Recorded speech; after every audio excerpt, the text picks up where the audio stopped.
Since mice and rats account for over 90% of the animals used for biomedical research, taking proper care of these organisms is critical to the outcome of the experiments. These care procedures begin right at the start with unpacking the animals from shipping containers, to cage changing, to maintaining proper housing conditions, providing appropriate diet, and ensuring suitable environment. Although there are general procedures that apply to the majority of mice and rats in the laboratory, some animals, such as those that are immunocompromised, require additional attentiveness in order to sustain them for experimental purposes. This video will describe the standards and essential care procedures for both immunocompetent and immunocompromised animals. And lastly, we will illustrate some example experiments showing how scientists use this knowledge for different research purposes.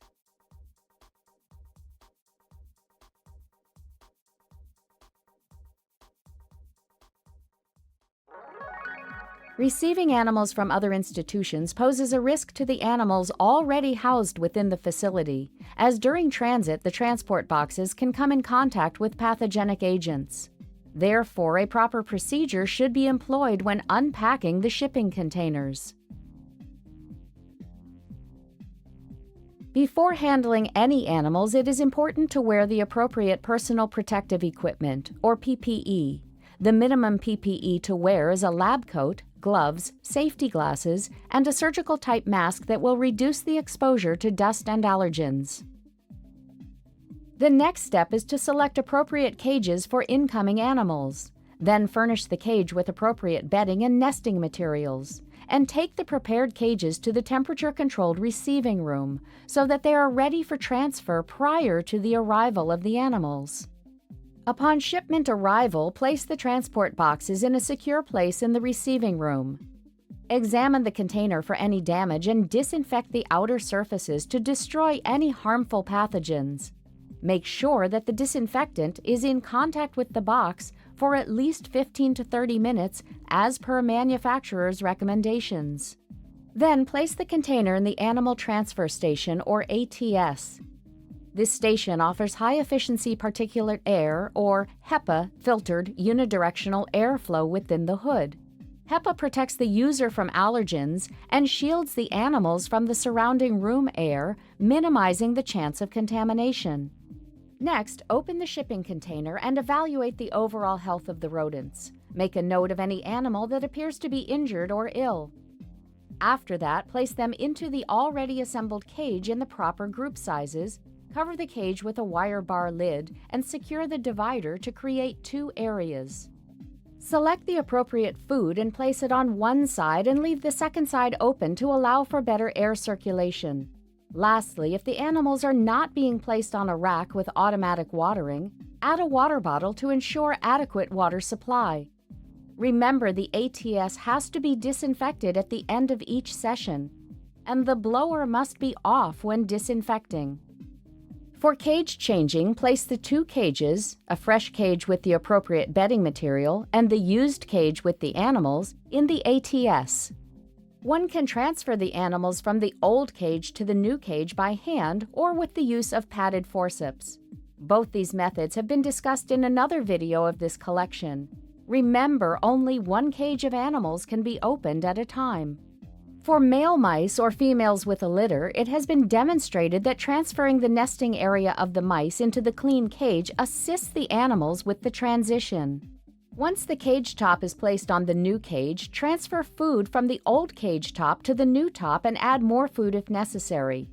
Next, place the barrier top and return the cage to the rack. It is a good practice to change gloves between cages or between groups. The unpacking procedure for immunocompromised animals is a bit different as things need to be sterile. It is recommended that the blower inside the hood be on at least 24 hours before use. Like for immunocompetent animals, upon shipment arrival, spray the container with a disinfectant solution in the receiving room and leave it unopened for 15 to 30 minutes.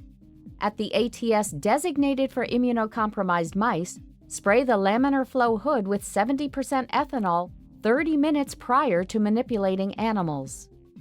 Before opening the shipping container inside the hood, place all of the supplies and caging in these and spray their exterior with alcohol. And upon shipment arrival, place the received animal box in the hood and spray it with 70% ethanol as well. It is ideal to have 2 people participate in this unpacking activity. One person would be the sterile technician wearing the steam-sterilized gown and double pair of sterile gloves to handle the animals using aseptic techniques. And the other would be the non-sterile technician wearing a clean isolation gown and a pair of gloves to handle contaminated items. Both should be wearing a mask, hair bonnet, and safety glasses. There are 2 options for sterile caging, either standard caging that has been wrapped and steam sterilized, or disposable units that have been sterilized using irradiation by the vendor. Start the unpacking procedure by opening the sterile hood, followed by opening of the transport box. At this point, the handler should discard the first pair of sterile gloves. Next, the non-sterile person unwraps the sterile cage and aseptically passes it to the animal handler, who then removes the bonnet and the wire bar lid and places them upside down in the hood. Subsequently, the zipper tube on the cage is filled with water at the station located in the hood.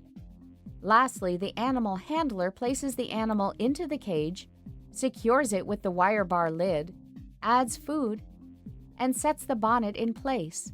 Note that the hood blower should remain on at all times to maintain the sterile environment.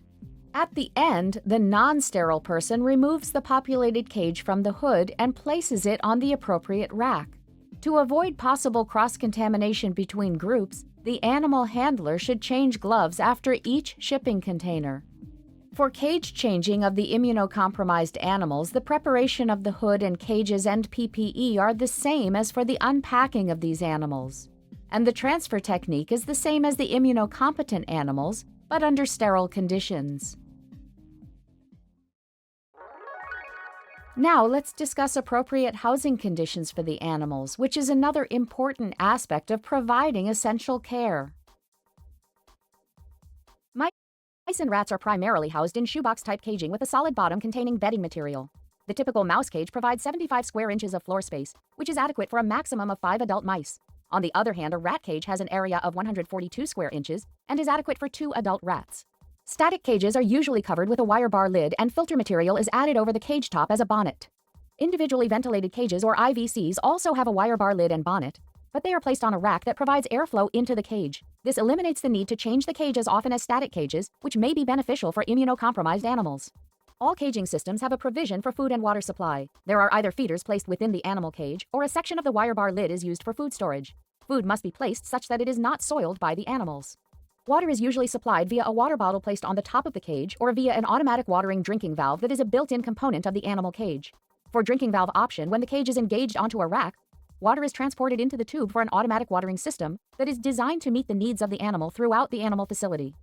The Guide for the Care and Use of Laboratory Animals states that all caging implements must be sanitized at least every 2 weeks. Some cages and accessories may need to be changed more often, as dictated by the level of odor and ammonia in the enclosure. Now let's talk about proper food and water supply for immunocompetent and immunocompromised animals.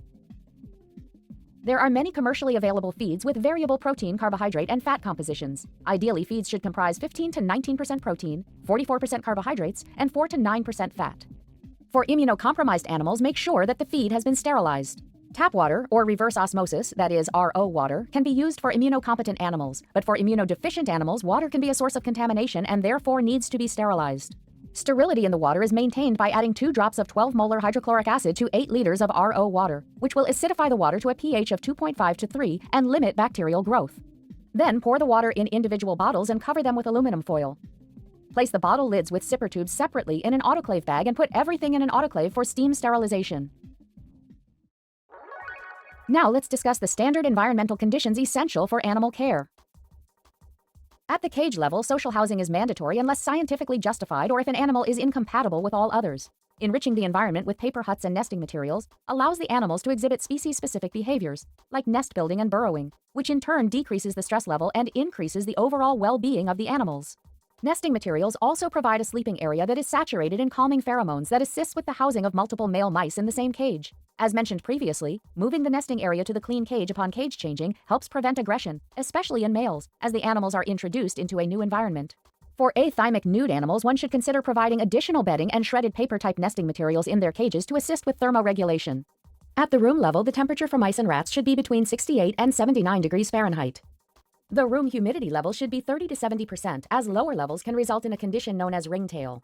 The third room parameter is lighting. This includes light intensity and cycles. Normally, the animal room is set to 12-hour light, 12-hour dark cycle. The lighting intensity should vary in accordance with the activity in the room. When technicians are working, higher lighting levels can be used. However, it should be lowered to approximately 325 lux once all activity is concluded. Lastly, the airflow within the room should also be carefully controlled. A minimum of 10 to 15 air changes of 100% fresh air should occur every hour. This decreases microbes and odors in the animal room. Lastly, let's see how researchers are using this knowledge about lab animals' housing, diet, and environment preferences in their experiments. As discussed earlier, lab animals generally exhibit nest-building behavior which reduces stress, and researchers have used this as an indicator of animal welfare. In this particular experiment, scientists developed an unbiased system to score the nest built, and then used it to study the effect of ambient temperature on the nest-building behavior. As you can see, an increase in temperature caused a significant drop in the score, highlighting the role of surrounding temperature in animal welfare. Given that mice and rats love carbohydrates, researchers have used feed of different shapes to test animals' motor function. This includes analyzing dexterity during different types of food handling tasks, and examining reaching behavior following surgical or pharmacological interventions. Lastly, it is known that mice and rats are nocturnal and they don't prefer lit-up areas. Scientists use this knowledge to build environments to study anxiety in these species. For example, here the researchers introduced animals into a simple open field and studied the time spent by the wild-type and knockout mice in the inner and outer field zones to analyze the effect of gene knockdown on anxiety-like behavior. You've just watched Jove's introduction to essential care procedures for mice and rats. You should now have a better understanding of the measures one should take to ensure that the environment and handling of these animals does not cause any harm to the animal's health. And you should also know how researchers can modify these parameters to achieve different scientific goals. As always, thanks for watching.